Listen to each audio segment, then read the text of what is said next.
পরোটা পরোটা খাচ্ছি। এই আজকে অনেক রাত হয়েছে, পরোটা খাচ্ছি। এই যে মানে একটুখানি পুর ছিল, সেইটাকে নিয়ে কচুরি মতন করেছি, এটা এখন খাচ্ছি। আজকে রাত হয়েছে, অনেক গরম এখনো।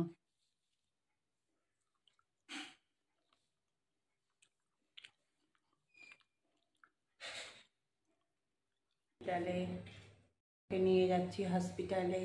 In the country in the women's singles. In the men's doubles, Asian Games champions Satvik Sairaj, Ranki Reddy and Chirag Shetty will take charge.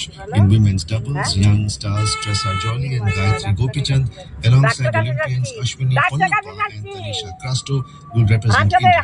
The tournament will feature 12 teams divided into 4 groups of 3.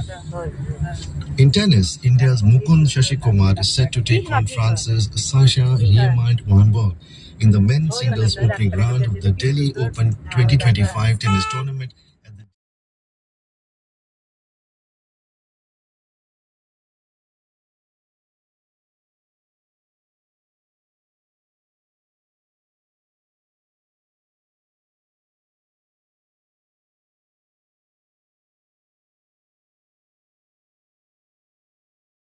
ডিম ভাজা, পেঁয়াজ ভাজা আর আলু চোখা করা হয়েছে। এই যখন ভাত খাচ্ছি, এই আলু চোখা ভাত এখন খেতে বসেছি।